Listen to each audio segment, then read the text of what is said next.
In this video, I'm going to show you how an underpainting can help you get a jump start on your own paintings. And by the end of this video, you'll not only understand what an underpainting is and what it does, but you'll know how to do one yourself. Hi, I'm Lane Johnson. Welcome to my studio. I'm about to start this painting. It's a scene from the Texas Hill Country. But first, before I do anything else, before I do the underpainting, I've got to transfer and scale this image to this canvas. The supplies I'm going to use in this series is Strathmore stretch canvas, Maimeri Puro oil paints, and a variety of my favorite brushes from Princeton Brush.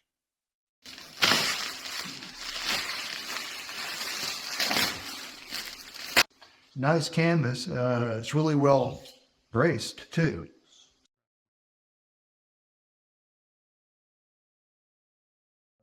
I've arranged the composition in a way that's a nice steel yard composition. A lot of paintings I have more than one focal point. In this case, I'm using steel yard where you have one large mass here, offset by this one, and kind of at the pivot point where a good focal point is. So we also have a 3-spot pattern kind of hybrid armature here. So between steel yard and 3-spot, I think it's going to turn out to be a nice painting. So let's paint. I'm drawing here with a Conté pencil. Conté comes in crayons, and in this case I'm using the pencil because I want a little bit more control. Sometimes I'll use pastel pencils. Other times I'll use vine charcoal or compressed charcoal. But today I'm using the Conté pencil. Here's my reference. I'm working from a grid. Grid system has been around for a very, very long time. Helps me transfer my drawing. Now the weather's bad today, so I can't take the canvas outside to spray it with workable fixative. Instead, I'm going over my lines with an acrylic pen. This works really well when you have bad weather or cold weather and you have to stay indoors. Now the acrylic pen will not wash off, so if you don't want to use workable fixative, this is a good method to use. This is the beginning of an imprimatura. Basically, it's Italian meaning the first paint layer. I'm creating a transparent tone surface which will allow light falling onto the painting to reflect back through the paint layers. It's the first step to create luminosity. I often use earth colors like this one, burnt sienna. Let's speed this up. This paint is Maimeri Puro. Excellent paint. I'm thinning the paint with some odorless mineral spirits and adding a little bit of drying medium. This next step, called the bistre, is often referred to as the rub-out method. It's performed before the imprimatura is dry. Many of the old masters like Rembrandt, Leonardo da Vinci, and Rubens used this technique. I usually try to wait at least 20 minutes before I start trying to rub out. You can test your canvas basically, but that's about how long. It can vary depending on conditions in the studio, temperature, weather, but you just kind of have to test it out and see if it's ready to go.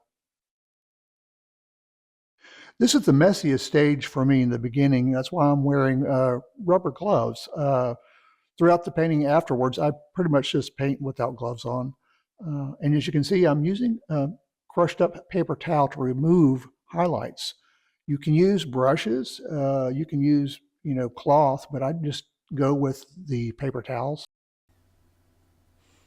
Also, because you're using odorless mineral spirits, you need to still have some good ventilation. So it's a good idea to make sure you have a large enough area to do this in, and maybe it's a good idea to crack a window.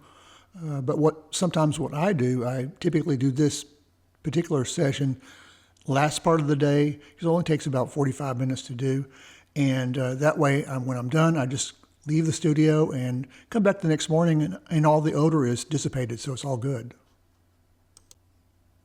Part of the reason I do this is because I tend to work on larger canvases, so it takes more mineral spirits to do this. But if you're working on a smaller canvas, it's really not a big issue at all. After this stage, I'll paint normally, and I will use my normal mediums, which are low odor.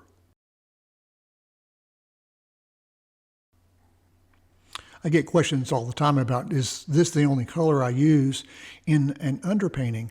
And the answer is no. It's the one I typically use for daylight scenes. And especially with clouds where I want luminosity. But if I'm doing a nocturne, let's say, I may use something completely different. If there's a moon involved in the nocturne, then I will use something warm around that area. But I may go with a totally different color, an umber, a gray, or even some blues on a nighttime scene. It's just fun to play with which colors you can use and what they do in your painting. As you get towards the end of the imprimatura bistre, you might find certain areas drying faster than you'd like. You can always use a little bit of your OMS to reactivate the area and pull out highlights. That works well. Okay, this is looking pretty good. I think it's time to slow down a little bit. I think it's a good idea to step back and see how you're doing. It looks pretty good. Okay, this imprimatura bistre is now dry. It's been just one day. I'm going to come back now and do the dark browns to finish this underpainting. Also notice that by rubbing out highlights, you're jump-starting your painting. You can already see the painting coming to life. I'm starting with the number 6 Catalyst brush to block in this brown. I'm using this dark brown color. I'm using actually two different colors together. It's a Mars brown, this the Maimeri Puro brand again. And I'm also using the bitumen. It's kind of like an asphalt color. These are good dark browns. Sometimes it's good to use something like a Van Dyke brown. Some people use like burnt umber, but these are the colors I'm using today, and it looks like they're working out really well. It really looks like I'm painting super fast here, but I'm really not. I'm taking my time, enjoying the paint, and just blocking in all these areas. It's not critical that you get everything perfect in this part of the painting. Just like any painting, you will hone it down to from areas that are not so detailed to areas that are more detailed. You just have to take your time and enjoy the process. I'm blocking in these limbs here with a number 4 Velvetouch round brush. It's working really good. Sometimes people will ask me why I don't go ahead and paint the sky area the darker brown color. Well, basically, I don't think you really need to. I know it's going to be some form of blue or grayish blue or whatever, but the landscape, I think, is more important to develop to get your values down. Let the imprimatura bistre define the sky.